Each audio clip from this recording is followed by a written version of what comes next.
Welcome to Mission Evolution Radio Show with Gwilda Wiyaka, bringing together today's leading experts to uncover ever-deepening spiritual truths and the latest scientific developments in support of the evolution of humankind. For more information on Mission Evolution Radio with Gwilda Wiyaka, visit www.missionevolution.org. And now, here's the host of Mission Evolution, Miss Gwilda Wiyaka. AI, the singularity, reality is but a dream? What next? It's hard to tell where we're going, but one thing for sure, radical change is on its way, and we're headed there fast. Are we looking at the eve of destruction or a new renaissance? Mission Evolution Radio TV show is coming to you around the world on the X-Zone Broadcast Network, xzbn.net. With us this hour to explore where radical changes are taking us is Douglas Grunther. Douglas graduated from Columbia University, where he was a Rhodes Scholarship finalist. He's been the featured speaker in front of national audiences and is a DreamWork facilitator certified by Dr. Jeremy Taylor, co-founder of the International Association for the Study of Dreams. His website, douglasgrunther.com. Douglas, thank you so much for joining us on Mission Evolution. It's a pleasure to be with you. Yeah, it's this is really a topic that's kind of a hot topic right now. Is there's so much going on, and we don't know where it's taking us. And your background is in philosophy, depth, psychology, and media. How did you get interested in quantum theory and dreams? Yeah, they kind of happened together because there was a book published in 1975 that I didn't get to until the mid-'80s called The Tao of Physics by Fritjof Capra. It was a controversial book that sold a lot of copies because here was a scientist, a PhD in physics, talking about the relationship between science and spirituality. And he wasn't just theorizing. He was pointing out that four of the major developers of quantum theory, the most successful science ever invented, and the reason you and I can talk like we are over the World Wide Web, the four major founders all had a serious lifelong interest in ancient Asian spiritual wisdom. Was that a coincidence, or is there an affinity between the quantum level of existence and the unconscious mind, the creative and spiritual element of our psyches? And that book was just a real game changer for me. Around the same time, I was experiencing some kind of weird medical symptoms. My blood work came out perfect. A friend of mine was a world-renowned allergist, and the test he gave me said I'm allergic to everything, which we both knew wasn't true. And long story short, kind of saying, what am I going to do? I went to a bookstore and said, let a book find me. And the book that found me was a book by Dr. Jeremy Taylor called Dreamwork. And after reading the book and practicing some of the methods of remembering more dreams and learning to work and play with my dreams, my symptoms went away. So it kind of was a synchronicity that at the same time, I'm not a scientist. I was not good at math in school, but the psychological and spiritual implications of quantum theory, as thought about by some of these major scientists, shows us that the gap between science and the spiritual aspect of our lives is not such a strong barrier. And that got me thinking about the relationship between our dreams and the world outside of us. Well, it seems like that, I've always said that science and spirituality is on a head-on collision, that we simply don't have refined enough scientific measurements to pick up and read at the quantum level at this point. Is that what you're talking about? Well, it gets interesting. I mean, Richard Feynman was a Nobel Prize-winning quantum physicist, a brilliant man, and he famously said, anyone who says they understand quantum physics doesn't. So when you start hearing world-class scientists sounding like Zen masters, right, you know something's up. Now, to be honest, Gwilda, the vast majority of scientists, philosophers, and psychologists today are still what we call left hemisphere oriented rationalists. They buy into the materialist paradigm, which states that the world consists of objects and they're governed by causal laws. Well, that's true. But what started in 1900 and was stimulated by Einstein and the quantum revolution is that that's a limited view of all that's working, and that while Newtonian physics works at a certain level, there's much more going on deeper that's less rational and less predictable. And that's where quantum theory and what we call the right hemisphere of the brain, or dreamwork, intuition, imagination, start to come into play. So is the thought that the right hemisphere of the brain is in touch with the quantum level?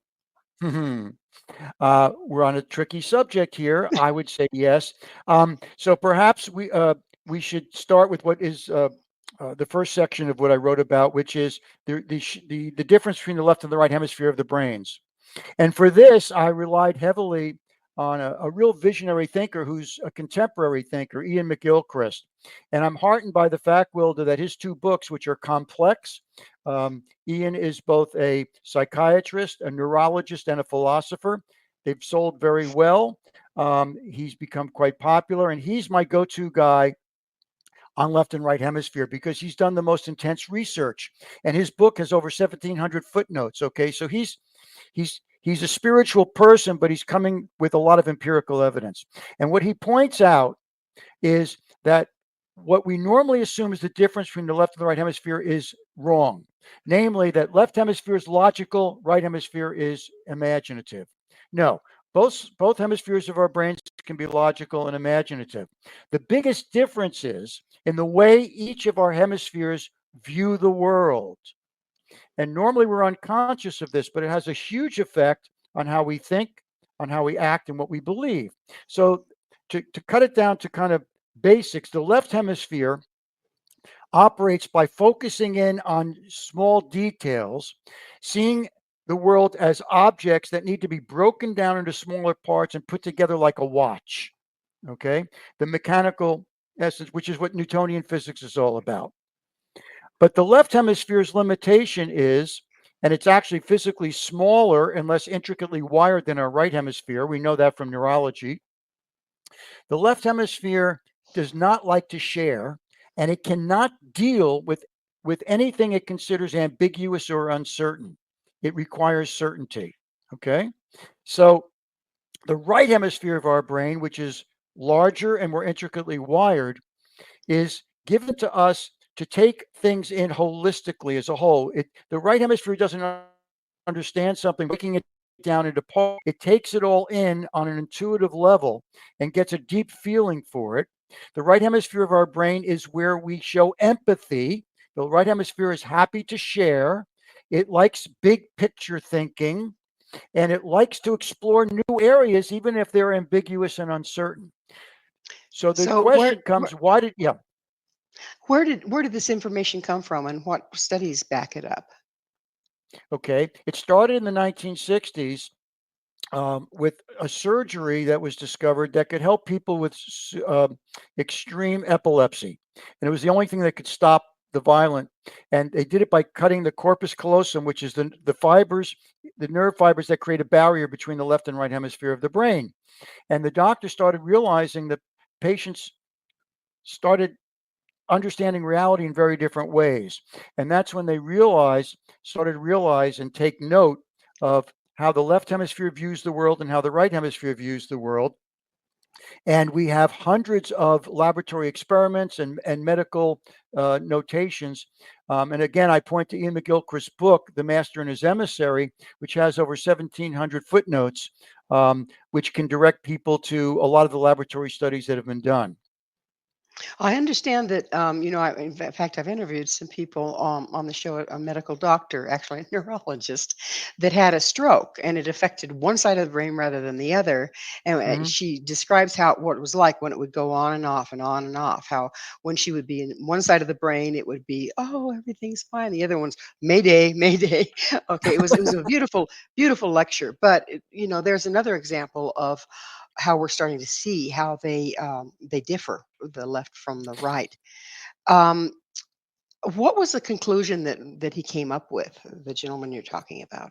Right. Well, the conclusion, which is very similar to where I would be, and a growing minority of philosophers and scientists and psychologists are coming to, is that we really need individually and culturally to regain a balance between the left and right hemispheres. We've been very overbalanced as Western culture and now as a planetary culture in the left hemisphere. And what are the ramifications of that? The left hemisphere is very good at creating technology, at putting parts together and coming up with new technologies. And we've all benefited from that. I mean, the invention of antibiotics 100 years ago has practically doubled the lifespan of human beings. So we're all very grateful for the new technology. But by focusing so much on how do we get more and more out of our technology, we were blind to the fact that our technology, primarily generated by fossil fuels, was literally disintegrating the very environment we need to exist here on the planet. And that's because the left hemisphere is tightly focused. It doesn't see the big picture. Evolution, which I call nature's intelligence, gave us the right hemisphere to get a bigger picture. And here's an example that Dr. McGilchrist gives, which I think really kind of gives a really good indication. So it turns out that all living creatures have a divided brain, a left hemisphere and a right hemisphere. Why did evolution do this? Because we know, Gwilda, that evolution doesn't keep things around if they're not working. Well, And Douglas, we're going to have to pick up on the other side of a station break with this leave kind of a cliffhanger, if you will. okay. Douglas and I will return shortly, so don't you go away. This is Mission Evolution, www.missionevolution.org. What is happening in your brain? With us this hour discussing the rapid shifts we're experiencing is Douglas Grunther. Douglas is the author of The Quantum and the Dream, Visionary Consciousness, AI, and the New Renaissance.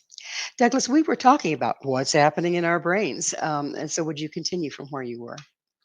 Sure. A good practical example of why we need a balance between the left and right hemispheres of our brain. The left hemisphere, very tightly focused, good at finding details. The right hemisphere is wired to take in the bigger picture. So here's an example Dr. McGilchrist gives. Say a thought experiment. Say we're a robin, right? A small bird.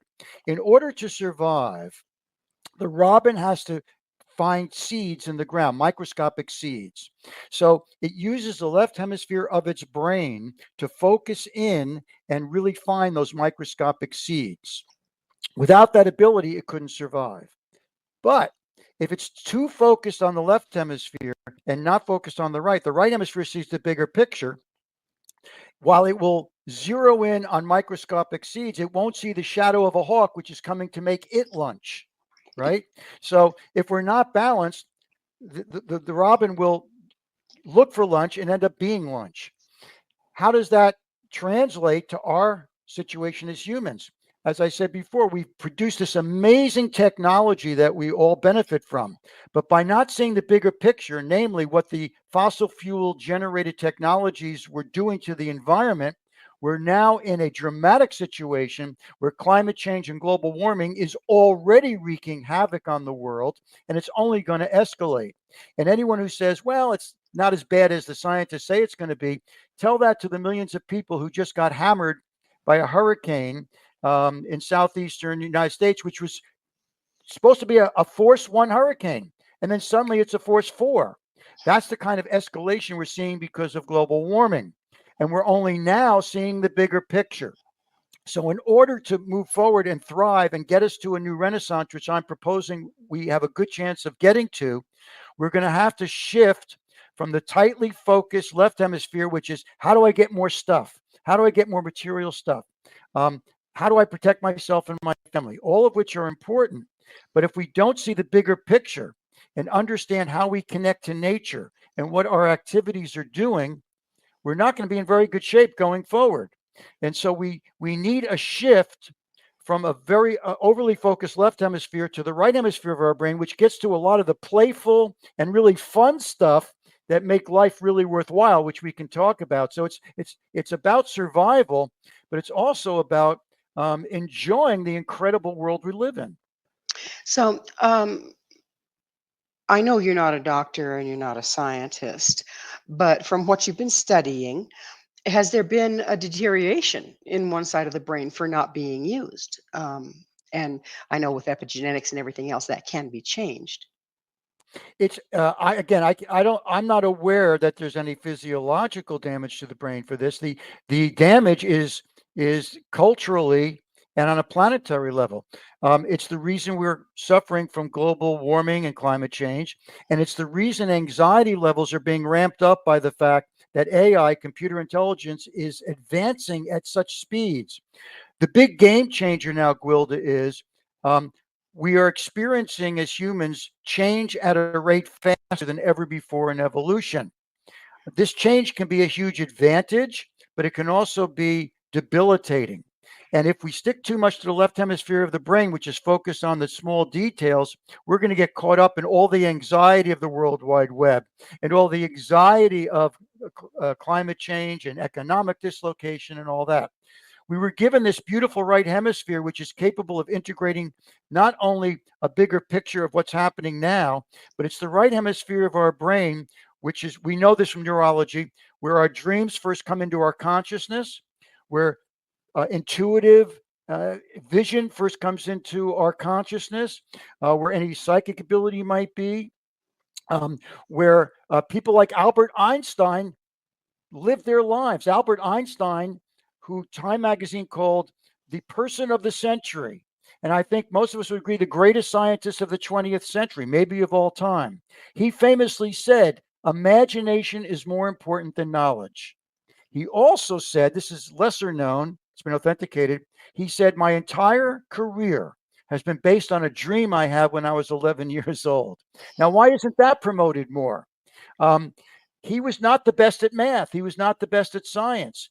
But his laboratory was not the physical laboratory of test tubes and Bunsen burners and chemicals. His laboratory was the imaginative part, the right hemisphere of his brain. And that's what he gave credit to discovering relativity. So, if we back up quite a ways, you mentioned that synchronicity was what set you on this path. Where does synchronicity play in with all of this? Oh, I'm so glad you brought that up. We've all experienced synchronicity. It's a term coined by the great psychologist Carl Jung. And Carl Jung developed this because of an experience he had as he was becoming the most prominent psychologist, psychoanalyst in Europe. Can I tell you that story? Because it's a beauty. And he Sure. cites this in his autobiography. So Carl Jung started by working with Freud, and Freud was a genius, but Freud was very autocratic and had kind of a limited view of the unconscious. And Jung was working with Freud, but noticed that with his patients and with his own dreams, he felt that Freud's vision of the unconscious was too limited. And so they ended up splitting, and Jung started becoming really prominent, and he had a thriving psychology practice. But there was a woman client he had, an aristocratic woman, who, no matter all of his talents, she was resisting the therapy. She couldn't get around it, and they were not having success. And it was really frustrating Jung. And he finally decided that, in fairness, when she came in for her next appointment, he would say, look, we tried hard. It's not working. So there's no reason for us to continue. So she comes in for what was supposed to be her last session. And she's relating a dream she had where she's in ancient Egypt. And somebody presents her with this beautiful jeweled ring in the shape of a beetle, a scarab beetle. And the scarab beetle was a very powerful spiritual image in ancient Egypt. As she's relating this dream to Jung, Jung hears a tapping sound on his window of his office. And he walks over, and there's an insect banging against the window. So he opens the window, he's able to grab hold of the insect, and it's a beetle that looks more like a scarab beetle than any beetle in Europe. He can't believe it. He walks over to his client and says, Madam, here is your scarab beetle, and opens his hand. It so freaked her out that her resistance softened, and they ended up having very successful therapy after that. So Jung coined the term synchronicity to refer to two or more events which clearly weren't causally connected, but are too meaningfully connected to be just a coincidence. So how do you deal with that? If it's not Newtonian physics that created or caused that insect all of a sudden to tap against his window, and if it wasn't just a coincidence, what was it? And Jung came up with this term synchronicity. And he spent the rest of his career, including 20 years, in continuous conversation and meetings with Wolfgang Pauli. Talk about an interesting character. Wolfgang Pauli was a Nobel Prize winning quantum physicist who was fascinated with his dreams and confused by his dreams and sought out Carl Jung as a psychologist. So over 20 years, they developed a relationship where Pauli would give his dreams to Jung. Jung would give him insights into his dreams, and Jung would pick Pauli's brain about quantum theory, which Jung thought was connected to the theory of the collective unconscious. And together they were convinced, they couldn't prove it, but they were convinced, the most notable psychologists of the 20th century and one of the brightest quantum theorists on the planet were convinced that there was a direct line or direct link or gateway between the creative depth of the unconscious mind and the creative depths of the quantum realm. Pretty And fascinating. So, you know, as you're speaking, what's coming to me is all of the indigenous peoples, from a lot of different places on the planet, would use synchronicity as omens. They've done that for years, you know. Does this relate? The older I get, Gwilda, the less nostalgic I become. I'm just so fascinated by where we are and where we might be headed. Okay. And that's why I'm interested in philosophy and depth. Depth psychology is the study of the relationship between the conscious and the unconscious mind. Okay. And that's really what fascinates me and where I think is driving the future. Could you repeat the question again?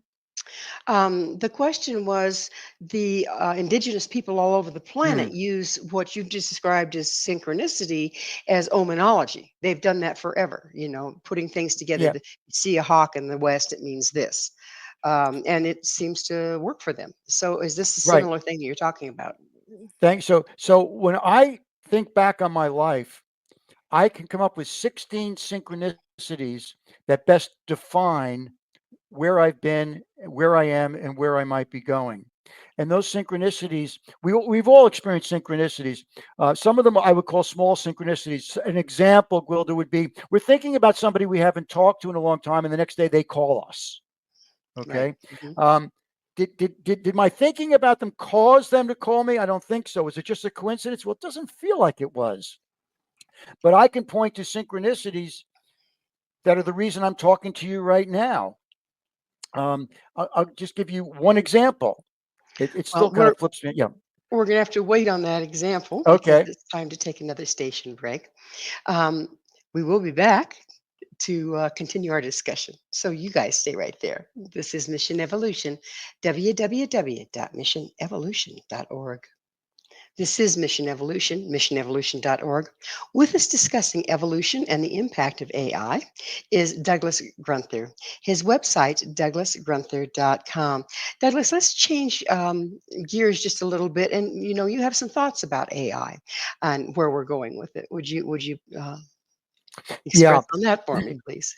It connects with what we're talking about in terms of psychology. There's a process called projection, which is what we humans do. This was taught to me by my two dream teachers. In other words, we think we see the world for what it is. We see the world as it's projected through our own memory banks and our emotional experiences, etc. Okay, and we need to work hard to try to get a little closer to reality rather than just what we project onto the world. And what But we wait a yeah, minute, wait a minute, wait a minute. If our reality is what we project on the world, how can we how can we tell what reality is, and how can we get closer to it? right. So by tapping into the right hemisphere of the brain and relying on our intuition, okay, and not just our rational ability to analyze things. All right, it has to come from a more intuitive place. So we tap more into our creative unconscious, which Okay, is so if connected we're if directly. we're If we're tapping more into our creative unconscious, as I mentioned before, indigenous people have used, synchronicity and the creative unconscious to guide their lives with for millennium. However, there's a power curve there. There's a learning curve. There's techniques. What are you suggesting that we do in order to not only engage it but make sense of what it's saying? Right. So there are many ways into that. There is tapping into your dreams, writing them down, playing them back like a movie and see how you react to it and playing with them and working with them. There's practicing intuition, going to a bookstore and see what book kind of is kind of jumping out at you. Some people use self-hypnosis, some people use meditation, some people use deep contemplation. Anytime we can quiet down our mind and slow down the brain waves, we now know from neurology that our everyday brainwave state is called beta. It's a fast speed, and it's where we're very anxious and on guard all the time. And advertisers and politicians love to get us there because then we're more vulnerable to buy stuff and vote for stuff that may not be in our best interest. What When we makes us slow by being in beta, what makes us more vulnerable? it's just or the amygdala, which is part of our brain, gets on high alert. And if we think about it, our prehistoric ancestors had to be on high alert almost all the time. Why? When they left the cave, their their weapons were sticks and stones. Animals, predators out there were bigger and stronger. They didn't have agriculture. They didn't have gardening. They had to hunt for seeds and fruits. So they had to be on guard and kind of be telescopic most of the time. Nowadays, we need to shift that. Uh, Instead of hunter gatherers, we go to the supermarket and the food's there. We need to focus on the right hemisphere of our brain, which was wired to take in a slower brainwave, slow down our brain waves, and tune more directly into what we call reality, and we can get closer to it. But when we're I've, in a state I've of anxiety, we can't see it. You mentioned in the beginning that to exist in like the caveman days, you didn't say about the caveman days. We were talking about the robin at the time, but they need both. They need to be able to, be hyper focused, to get their needs met. But they also need the bigger picture to not get eaten. So how does that relate? Correct. So the balance is that we need a balance between the left and the right, and we're way over balanced to the left in our culture. It's obvious when you look at it. We're much more interested in analyzing things and trying to come up with certain answers than be willing to let our intuition play in the right hemisphere, which I call the ultimate playground of new ideas and new visions. I think we'd agree we need new visions. We need new ideas about how we connect to nature, how we connect to the world. AI, to get back to your question, can be a huge collaborator in this. Through AI, you and I are talking over the digital screen. Over 5.5 billion of our brains around the world are connected. Through keystrokes, we are connected to humanity's greatest knowledge and wisdom. But to get to it, this gets right to your question. In order to get to humanity's wisdom and knowledge, which are literally keystrokes away on the World Wide Web, we need to get through all the noise, all the chaos, all the advertisers trying to get us to buy stuff, all the bad actors who are trying to steal our identities. All the human brain has great capacity for wisdom, but also great capacity for addiction. So we have to watch out for kids getting addicted to social media. This has always been an issue. The brain can be very chaotic and noisy. Anyone who has practiced contemplation, meditation, self hypnosis, dream work knows that the first thing you do when you sit down to do this work is you have to deal with what? The chattering mind, right? The chaos, the loudness of our minds. It's the same with the World Wide Web, that AI now gives us the chance to collaborate on levels we've never had that before. Yuval Noah Harari is the most famous historian on the planet, the author of *Sapiens*. The main theme of his book is the reason we are the most intelligent and powerful species on the planet, Gwilda, is because of our capacity to collaborate. So the World Wide Web, AI driven, is the most collaborative medium by far that we've ever had. But we have to be willing to get through the noise of the web Hey, you've got 5.5 million brains and nervous systems connected. Of course, it's going to be noisy and chaotic. Why would we expect any different? It's noisy enough when we get into a problem with our family or our friends. But we think we're going to get on a world wide web with 5.5 billion brains, and people emailing and podcasting. But there's amazing visionaries exchanging information on the World Wide Web. Scientists are advancing at rates never before thought. Medicine is advancing. So we have to take advantage of the collaborative nature of our brain and deal with the noisy, competing anxiety level.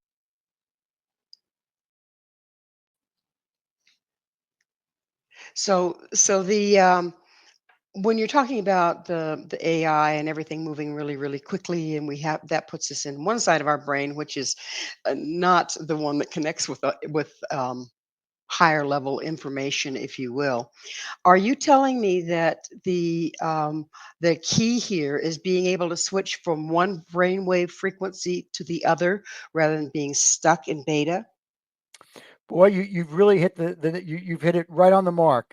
Um, one of the most fascinating research I was able to do.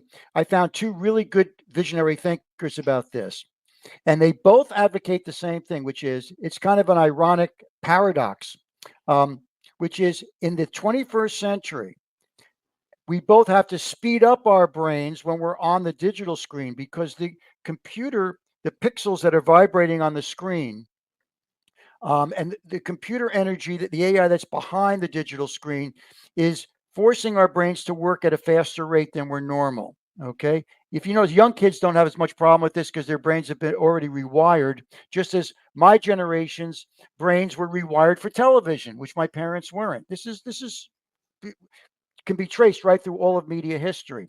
So on the one level, we have to speed our brains up, but then we have to get off the screen and slow down the brain waves to where we can contemplate, meditate, focus on the bigger picture, and tap more into things like our dreams, our intuitions, the inner lab, what Einstein would refer to as the inner laboratory of our imagination. So So it's interesting. what would you see happening if indeed more people were suddenly seeking this balance? What would be the benefit as far as taking in all this information at beta and then having that information available when you go into alpha or theta? A renaissance literally means a rebirth. And what people forget, because when we were taught about the Renaissance, Gwilda, is, oh, I remember that was like 500 years ago, 600 years ago in Italy, and all this great art happened. We had the Sistine Chapel and the Statue of Day, all of which were magnificent. But it was much more complex than that. The Renaissance, if we're going to get to the next Renaissance, we have to understand how Renaissances have happened in the past, right? We have some guidelines. So during the Italian Renaissance, we had a flourishing of art. We also had the creation of science when Galileo peered through his telescope and saw that the Earth is not the center of the universe. How's that for a game changer? And literally created what we now call science, where you get to observe through advanced technology, microscopes, telescopes, and get a better understanding of how the universe works on a mechanical level. But also, the Italian Renaissance brought in a new philosophy called humanism, which was a celebration of the individual human mind.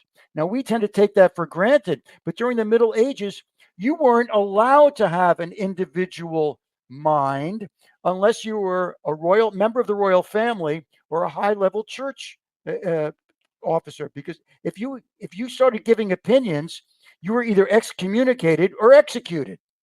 But the Italian Renaissance comes in, and all of a sudden people say, wait a minute, there's so much about the individual mind that is worthwhile. Now, here we are in the 21st century. We have advanced science. We celebrate the individual human mind, and nowhere is that more celebrated than on the World Wide Web. For all the complaints about the web, Gwilda, in the 60s, up in, it was a fabulous time, but guess what? There were three major TV networks, some local radio stations. There was no satellite media. And basically, the information came from a small handful of sources. And how could you talk back? Write a letter to the editor? Maybe. Here Yeah. we are in the 21st century, and you've got people in their living rooms with 100,000 followers. We can Well, talk we're back we're now. we're going to have to talk back on the other side of a station break. Please stay with us as Douglas and I continue to explore our rapidly changing reality. This is Mission Evolution, www.missionevolution.org. Are we undergoing another renaissance? This is Mission Evolution, missionevolution.org. We're continuing our discussion with Douglas Grunther. His website, douglasgrunther.com. Douglas, do you believe that we're actually undergoing another renaissance or have the opportunity to initiate another renaissance? I think we're being pointed towards one. Um, and But what we have to understand is because people say, well, how can we be pointing towards a renaissance when there's all this chaos in the world? Let's go back to the Italian Renaissance. The main stimulant that encouraged the Italian Renaissance was the existence of the Black Plague, which was on its way to killing a third of Europe, rich and poor alike, and they didn't even know the cause. And the small percentage of people who were even literate back in the 14th century got together, and they were in Italy. They were living in cities. They had walled cities, so those walls helped protect them from the rats that were actually the cause of the Black Plague. And they realized, humanity could be coming to an end. There's this plague, and we don't even know what's causing it. It's killing every people we know. And they said, the very least we need to do as humans is try to gather as much wisdom as we can and leave it in case we survive this. So we just went through COVID, which was a terrible, terrible virus. It killed 7 million people worldwide, a real tragedy. But that's very small compared to what could be happening with global warming and climate change. And we have to understand that rebirth, renaissances are usually stimulated by a lot of chaos. So the trick is, how do you get through the chaos to the light within? And I want to point to something, because in a way, the wonderful phrase that I see you use during your breaks, which is, I wrote it down, open your mind, question everything, right? That's the secret. That's a right hemisphere statement. Okay. The left hemisphere of our brain is not willing to open up and question everything. It's too ambiguous. It's too uncertain. It's too mysterious. The right hemisphere of our brain was wired to not only open our minds and question everything, but play with it, explore it, get excited by that. So that's really, I think, what we're being called upon. And that's not easy to do when we see all the anxiety around us. But that's why it's even more important than ever to open our minds. And we know so much more about the human mind now, and question everything. So I believe we're being pointed to a new renaissance, because the reason we're here to begin with and haven't disappeared is because through nature's intelligence, well before we ever showed up on the planet, microscopic entities, viruses and bacteria, that then became insects, and then plants and insects, and eventually mammals and us.